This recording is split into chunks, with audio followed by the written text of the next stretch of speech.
Hello, I'm Melanie CoCo McCoy, and you're watching CoCo Full of Grace TV's Art School Edition. Today I have three wonderfully talented artists here.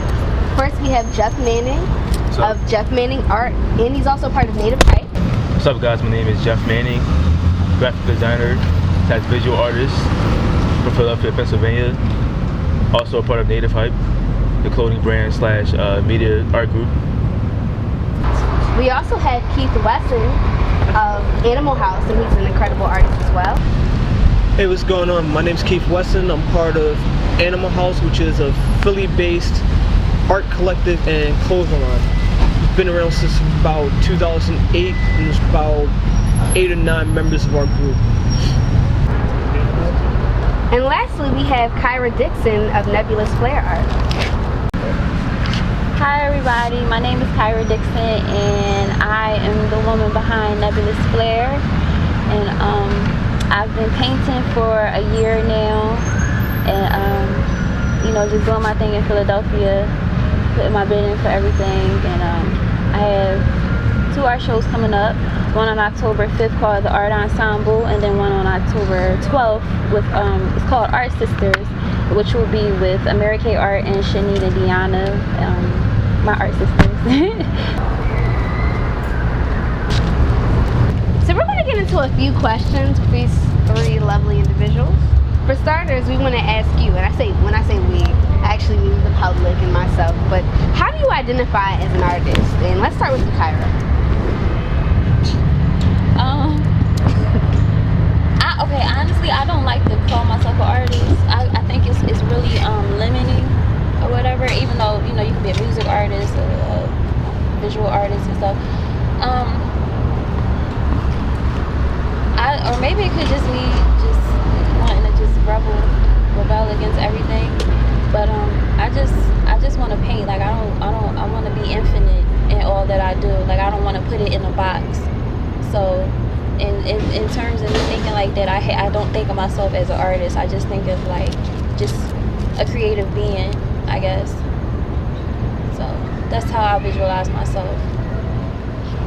Basically, I just see myself as mainly an illustrator. That's what I'm known for the most. I do a lot of well-rounded work. Like I went to school for animation, and I make clothes, so I can jump around to everywhere.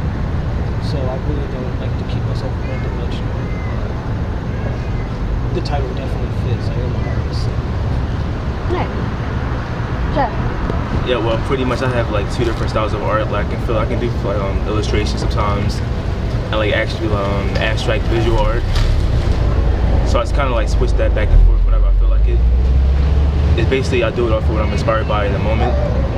Like if it's something that's real like abstract or whatever, I can do like an abstract visual art piece or whatever. Or if I just feel like drawing something, I can do that. So the next question is, how do you feel about the hipster and music culture being so deeply immersed in the art culture? And also, do you feel that it's genuine, or do you feel like they're just going along with their peers, or going along with the flow, trying to be one of the cool kids?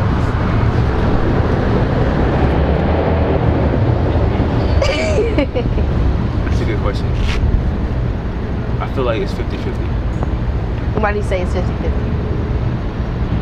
Like especially in the city, well, not to say anything bad about the city of Philadelphia, but it's like there are people that's really serious about it and really do like photography and like graphic design and clothing brand stuff like that. But then on the other 50% of that side is like they just want to hop on the wave or whatever because it's the cool thing to do, quote unquote. So it's kind of like 50-50 for me. Keith.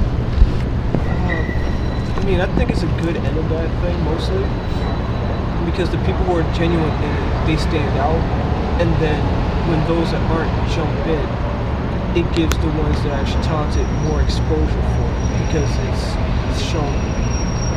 The only downside to it is like every couple years or so, people jump onto an artist that was around years ago, and now they're the next big thing, like Keith Haring now, or a couple years ago, Basquiat now. He's everywhere. Not many people even know about him or even like his work, but you just run with it. It's a cash out. Right. Kyra.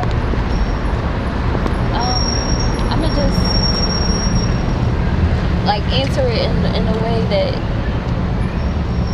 I guess explains, like, I don't know how I feel about it. I know for me, you know, I have no previous art experience or anything, and as far as like, you know, jumping on the bandwagon and stuff, I didn't know what was going on in Philly. You know, I spent so much time alone, and you know, when I started painting, it just was something that I just started doing. I didn't know that Philadelphia was going through such like an artistic surge at the time. Like, I didn't know that this is what I was embarking upon. Like, I just wanted to paint.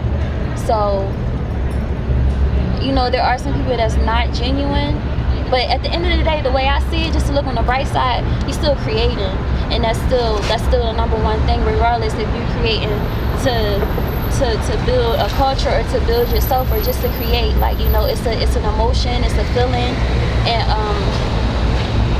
you know, like you were saying, like, some people aren't genuine, and the people that were artists before, they artists for years, are just now getting like exposure, and just people are like jumping on the bandwagon. And you know, and I guess that's just culture. I guess that's just society. You know, it has to get around. Like, it has, like, the information has to get out to people to keep it ongoing or whatever. So how I feel about it, I think it's a great thing if people just like cultivate their minds a little bit more. I think it's a great thing. I don't think it's it can be negativity towards it, but just being the person I am, I just don't see that. Like, I see it, but I don't acknowledge it. It is what it is, you know? Right. At the end of the day, still creating. Right. That's all that really matters, I guess, you know? Right. Okay.